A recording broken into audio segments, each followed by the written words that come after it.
Hello friends, எல்லோரும் எப்படி இருக்கீங்க? நல்லா இருக்கீங்க நம்புகிறேன். இந்த வீடியோ ஒரு சூப்பரான ஹெல்த்தியான ரெசிபி தாங்க. என்ன பார்க்க போகிறோம்னா, ஆப்பிள் ஆப்பிள் சிடர் வினிகர். இந்த ஆப்பிள் பார்த்தோன்னே நிறைய பேர் கண்டுபிடிச்சிருப்பீங்க. அதுவும் பக்கத்தில் ஒரு ஜாரை வேறு பார்த்தோன்னே இதை தான் பண்ண போகிறாங்கன்னு நிறையா ஐடியா இருக்கவங்க கண்டுபிடிச்சிருப்பீங்க. இந்த ஆப்பிளை வந்து நான் ஐஸ்கிரீம் ஆப்பிள் வாங்கி ஒரு 1.5 கிலோ இருக்குது. 1.5 கிலோ 5 ஆப்பிள். அதை நல்லா வாஷ் பண்ணிவிட்டு ஒரு ஒயிட் கிளாத்தில் தொடச்சிட்டு அந்த நடுவில் இருக்க சீடு எல்லாமே எடுத்துட்டு, அது எப்பயுமே நம்ம ஆப்பிள் கட் பண்ணும் போது எடுப்போம்னா அதே மாதிரி எடுத்துகிட்டு அப்புறம் க்யூப்ஸாக நீங்கள் எப்படி உங்களுக்கு வசதியோ பெருசானாலும் சரி சிறுசானாலும் சரி கட் பண்ணிக்கோங்க. ரொம்ப பெருசாக மட்டும் போட்டுறாமல் ஓரளவுக்கு மீடியமாக போடலாம், இல்லைன்னா ரொம்ப ஸ்மாலாக கூட போடலாம். கட் பண்ணி எடுத்துக்கணும். இந்த ஆப்பிளை கட் பண்ணி எடுத்துட்டு அதுக்கப்புறம் பார்ப்போம். இப்போ இந்த ஆப்பிள்ஸ் எல்லாமே வந்து நீட்டாக மட்டும் சுத்தமாக எடுத்துங்க. கையும் அது மாதிரி சுத்தமாக இருக்கு வச்சுக்கோங்க. ஏன்னா இது நம்ம செய்கிறது வந்து இந்த வேலை செய்யும் போது சுத்தமாக வச்சுக்கோங்கன்னு நான் எதுக்காக சொல்கிறேன்னா, இந்த வேலை செஞ்சுட்டே வேறு வேலை எதுவும் செய்யாதீங்க அப்படின்றக்காக. கை கழுவாமல் இல்லைன்னா சமயத்தில் தான் வேறு வேலை பார்த்துட்டு இந்த மாதிரி எடுக்கும் போது தொடம்போதெல்லாம் வந்து இதை நம்ம வந்து ஃபர்மெண்ட் பண்ண போகிறோம் இல்லைங்களா, அந்த புளிக்க வைக்கிறது. அப்போ இது கெட்டு போகிறதுக்கு வாய்ப்பு அதிகம். நம்ம ஊறுகாயெல்லாம் செஞ்சால் அது மாதிரி தொக்கெல்லாம் செஞ்சால் புளிக்குழம்பு புளித்தொக்கு இதெல்லாம் ரெடி பண்ணி வைப்போம்ல ஒரு மாதம் 2 மாதத்துக்கு, அதெல்லாம் கெட்டு போகாமல் இருக்கணும்னா ரொம்ப கவனமாக செய்வோம் இல்லைங்களா, அதே மாதிரி தான் இதையும் கவனமாக செய்யணும். இப்போ ஆப்பிளை கட் பண்ணி வச்சாச்சு. அதுக்கு நாட்டு சக்கரை 2 ஸ்பூன் தேவை. அந்த 2 ஸ்பூன் 1.5 கிலோவுக்கு நான் 2 ஸ்பூன் நாட்டு சக்கரை சேர்க்குறேன். ஒயிட் சுகர் வேணாலும் போட்டுக்கலாம். இப்போ இந்த ஆப்பிள் கட் பண்ண ஆப்பிள் எல்லாத்தையுமே இந்த ஜாரில் சேர்த்துக்கிட்டு 2 ஸ்பூன் நாட்டு சக்கரை போட்டு அது கூட வந்து நான் இந்த ஆப்பிள் வந்து மூழ்கிற அளவுக்கு தண்ணி ஊற்றணும். இதை நீங்கள் ஆர்ஓ பிளான்ட்டில் எடுக்கிற தண்ணியாக நல்ல தண்ணியாக இருக்கணும், அதை சேர்த்துக்கங்க. சேர்த்து நல்லா இந்த மாதிரி மேலே வந்து ஒரு காட்டன் கிளாத் போட்டு லப்பர் பேண்ட் போட்டு மூடிடணும்.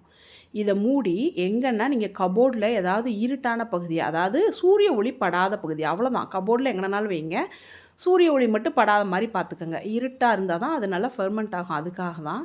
இப்போ இந்த மாதிரி நான் க்ளோஸ் பண்ணி வச்சுட்டேன். இதை வச்சுட்டு ஒரு 2 டேஸ் ஒன்ஸ் என்ன பண்ணணும்னா, இந்த மாதிரி எடுத்துகிட்டு மரக்கரண்டியோ எதுனாலும் சரி, நல்லா சுத்தமான ஈரம் இல்லாத காஞ்ச கரண்டி வச்சு கிண்டி விட்டுட்டு அதை நீங்கள் எடுத்து திரும்ப விளக்க போட்டுருங்க. அடுத்து திரும்ப ஒரு வேளை நீங்கள் மறந்தாப்பில் ஒரு நாள் வச்சுருந்துட்டோ இது பண்ணிட்டோ எடுத்து திரும்ப யூஸ் பண்ணிடக்கூடாது. அது மட்டும் கவனம். நல்லா விலக்கி திரும்ப காஞ்ச பின்னாடி 2 நாளைக்கு ஒருக்கா அந்த மாதிரி எடுத்து கிண்டி விடணும். இப்போ இது 1 மாதம் இந்த மாதிரி பண்ணணுங்க. நீங்கள் வந்து 1 மாதம் வச்சுருக்கணும். இப்போ இது ஆக்சுவலாக நான் பண்ணது வந்து ஜனவரியில் டிசம்பர்லேயே ஸ்டார்ட் பண்ணது, டிசம்பர் மிடில் ஸ்டார்ட் பண்ணது. இப்போ பாருங்கள், ஒரு 15-20 நாள் கழிச்சு தான் அந்த தெரியுதுங்களா, அப்படியே பபுள்ஸ் மாதிரி வந்திருக்கு பாருங்கள். நல்லா அப்படியே புளிச்சு வரும். இந்த மாதிரி வந்ததுக்கப்புறமா 1 மாதம் ஆச்சுன்னா அந்த ஆப்பிள் இருக்க இடமே தெரியாமல் மேலே அந்த மதர் லேயர்னு சொல்லுவாங்களா, அது வந்த மாதிரி இருக்கும். ஆக்சுவலாக ஃபில்ட்ரு பண்ண முன்னாடி தான் வரும். ஆனால் இதில் நல்லா ஊறி ஃபெர்மெண்ட் ஆச்சுன்னா பார்க்குறதுக்கு மேலே ஒரு லேயர் இருக்க மாதிரியே இருக்கும். அது ரொம்ப நல்லா சூப்பராக வந்திருக்கு. இப்போ இதை என்ன பண்ணணும்னா 1 மந்த்து கழித்து ஃபில்ட்ரு பண்ணி நம்ம வேறு ஒரு ஜாருக்கு மாற்றிக்கலாம். இதுவுமே ரொம்ப கவனமாக செய்யணுங்க. தண்ணி பற்றக்கூடாது. அது மட்டும் கை ஈரமாக இருந்து, இல்லை பாத்திரம் ஈரமாக இருந்து, இல்லை அதாவது க்ளீனாக இல்லாத பாத்திரம் அந்த மாதிரி இருந்துச்சுன்னா கண்டிப்பாக உங்களுக்கு வந்து பிளாக் அந்த பூஞ்சை வைக்கிறதுன்னு சொல்லுவாங்களா, அந்த மாதிரி ஆகிடும் நீங்கள் பண்ணும்போது. அது மட்டும் கவனமாக பார்த்துக்குங்க. நல்லா ஹாட் வாட்டரில் அந்த வெசலை வாஷ் பண்ணி காய வச்சு எடுத்து அதுக்கப்புறம் அதை யூஸ் பண்ணிக்கோங்க. இப்போ நல்லா நான் ஃபில்ட்ரு பண்ணுறேன். இது கொஞ்சம் திக்காக இருந்ததுனால எனக்கு வந்து கடன்லாம் வரல. இன்னொன்று வடிகட்டி வந்து ரொம்ப சின்ன கண்ணாக குட்டி குட்டியாக இருக்கிறதா இருக்கும். அதனால் நல்லா ஃபில்ட்ரு ஆகி தான் வரும். இப்போ நல்லா ஃபில்ட்ரு பண்ணி நான் ரெடி பண்ணி எடுத்து வைக்கிறேன். இது வந்து வச்சுட்டு இதையும் 1 மாதம் வைக்கணுங்க. இதுக்கு டைம் கண்டிப்பாக 4 வீக்ஸாவது கொடுக்கணும். அப்போ தான் வந்து அது நல்லா புளிச்சு அதனோட சத்தெல்லாம் நமக்கு சூப்பராக கிடைக்கும். உடனே அவசரமாலாம் அதை செஞ்சு சாப்பிடவோ எடுத்துக்க முடியாது. 2 மந்த்ஸ் ஆப்பிள் சிடர் வினிகர் செய்யணும். நீங்கள் அதை வீட்டிலே செஞ்சு ரெடி பண்ணி நீங்கள் அதை யூஸ் பண்ணோம்னா 2 மந்த் வெயிட் பண்ணணும் கண்டிப்பாக. இப்போ எனக்கு 1 மாதம் ஆனதுக்கப்புறமா நான் வடிகட்டி திரும்ப நான் ஒரு ஜாரில் மாற்றி அதை 1 மாதம் வச்சுருப்பேன். அப்படி வச்சாதான் அது ரெடி ஆகுங்க.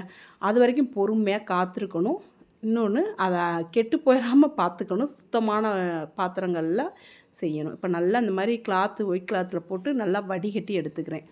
இது எதுக்காகனா, அந்த வடிகட்டியில் போட்டு எடுத்ததுக்கு அப்புறமா திரும்ப ஒயிட் கிளாத்லேயும் போட்டு நான் வடிகட்டிக்கிறேன். ஏன்னா சக்கை கொஞ்சம் சின்ன சின்ன இதாக இருந்ததுன்னா அது நல்லா இருக்காது. அதுக்காக அதெல்லாமே நம்ம நல்லா வடிகட்டி எடுத்து ஜாருக்கு மாற்றிக்கிறேன். இப்போ இந்த ஜாரில் மாற்றி திரும்பவும் நம்ம அதே மாதிரி ஒயிட் கிளாத் போட்டு 1 மந்த் வச்சுருங்க.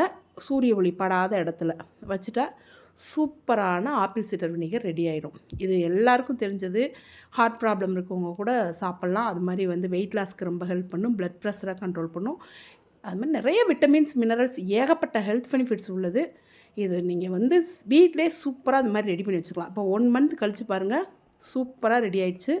1.5 கிலோ ஆப்பிளுக்கு இவ்வளோ தான் ரெடி பண்ணியிருக்கேன். இதில் ஒரே ஒரு ஸ்பூன் சேர்த்துக்கணும், ரொம்ப சேர்க்கக்கூடாதுங்க. ஒரு ஸ்பூன் தான். ஒரு ஸ்பூன் சேர்த்துட்டு மிதமான சுடுதண்ணி, ஹாட் வாட்டர் வந்து கொதிக்கக்கூடாது, மிதமான சுடுதண்ணி 1 கப் ஊற்றிட்டு அதில் ½ லெமன் புழிஞ்சுக்கிறேன். ½ லெமன் புழிஞ்சிக்கிட்டு இதிலே நான் என்ன பண்ணுறேன்னா சின்னமன் பவுட்ரு, அந்த பட்டை தூள் இருக்குல்ல, பட்டையை வந்து பவுட்ரு பண்ணி வச்சுருக்கேன், அது ஒரு 1/4 ஸ்பூன் போட்டுக்கிறேன். போட்டுக்கிட்டு தேவைக்கு ஹனி சேர்த்துக்கலாம், இல்லைன்னா சேர்க்காமே சாப்பிட்லாம். இதில் ஒரு முக்கியமான விஷயம், இதை டைரெக்டாக வாயில் வச்சு சாப்பிடாதீங்க, ஸ்ட்ரா போட்டு சாப்பிடுங்க. ஏன்னா இது வந்து எனாமலையெல்லாம் பாதிக்கும், இதில் சைடு எஃபெக்ட் இருக்குது. அதனால் எப்பயுமே இந்த மாதிரி ஸ்ட்ரா போட்டு சாப்பிடுங்க. டக்குன்னு எடுத்துன்னு கப்பில் டீ சாப்பிட்ற மாதிரி மட்டும் சாப்பிட்ற வேணாம். இந்த மாதிரி நீங்களும் வீட்டிலே ரெடி பண்ணி செஞ்சுட்டு எப்படி இருக்குன்னு சொல்லுங்கள். Thank you friends. மீண்டும் வேறு ஒரு வீடியோவில் பார்ப்போம்.